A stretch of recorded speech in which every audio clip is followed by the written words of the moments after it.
The last administration was the worst and most incompetent in the history of our country, but we are moving quickly to fix every single disaster Joe Biden created and make America stronger and more prosperous than ever before.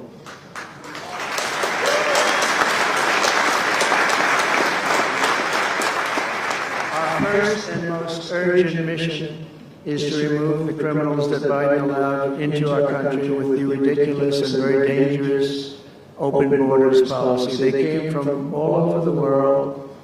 They came from prisons and jails. They came from mental institutions and insane asylums. They were gang members. They were drug lords. They came from all over, and they were allowed to come into our country.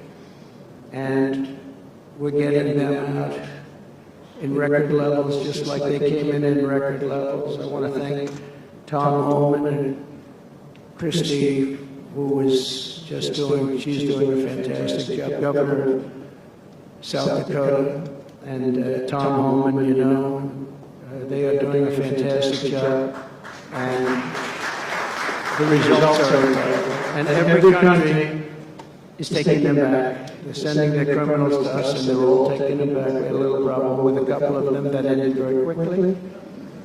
And some said, we don't really want MS-13 back in our country. But I said, congratulations, you're taking them back. And they took them back.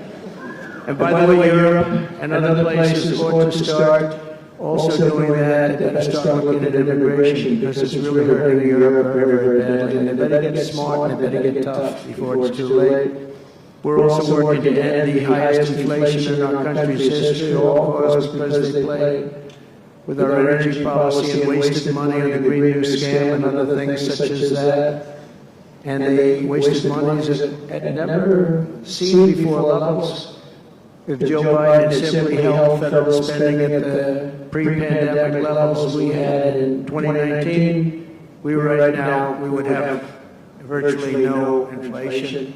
We're trying to balance the budget immediately, and because of the tariff income, which is really, it's already turned out to be amazing, actually. It's really meant more for bringing countries and companies into our country, but it's, the numbers are rather staggering. Because we're the big piggy bank that everybody wants to be. And they can play games and they can say, well, there'll be retribution and, you know, equal this and that. They can't be equal.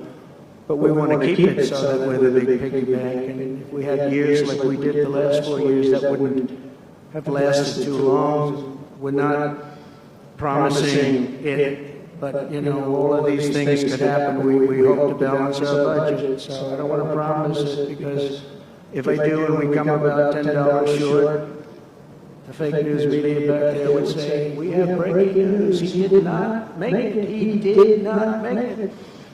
But we'll get it done very soon. It might not be this year, but it could be this year. We have a chance of getting it even this year, which people would be shocked at, because they were talking about 10 years, 15 years, 20 years. When I took office last month, we inherited the consequences of inflation. That was more than 4 times what it was when I left 4 years ago. Think of that. I left, it was at 1.4%. And the annual government spending over $1.5 trillion more than projected in 2020 alone. $1.5 trillion. But under the Trump administration, all of that is changing faster and more dramatically than anyone ever thought possible. They didn't think it was possible to do what we've done in just a very short period of time. We've accomplished more in 4 weeks than most administrations accomplished in 4 years. On my first day in office, I imposed an immediate federal hiring freeze, a federal regulation freeze, and a foreign aid freeze. I signed an order creating the Department of Government Efficiency and put a man named Elon Musk in charge. Thank you, Elon, for doing that.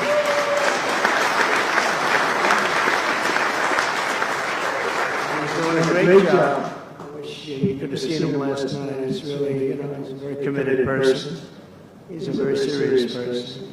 And he's a very high IQ people. You know, I like high IQ people. Not all have to be, but, you know, it'd be nice to have some people up there that he's a seriously high IQ individual. Now, he's got his faults also, I will tell you that.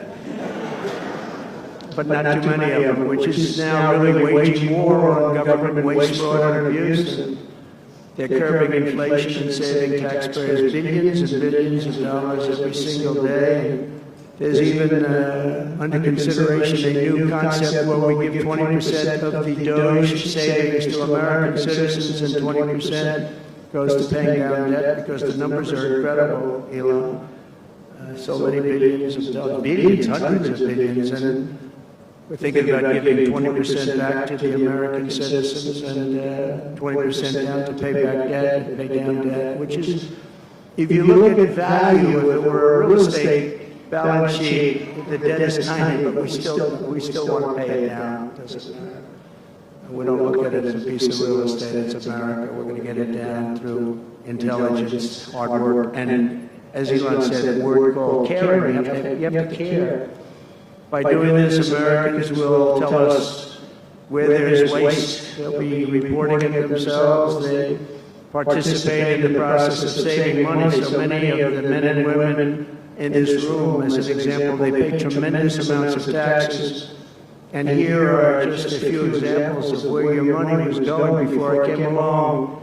These are just some of the, just taken at random. Oh, there are much worse examples than this. I was just looking at them before the speech, and I can tell you they were much worse. And there are some that are horrible, but I don't want to really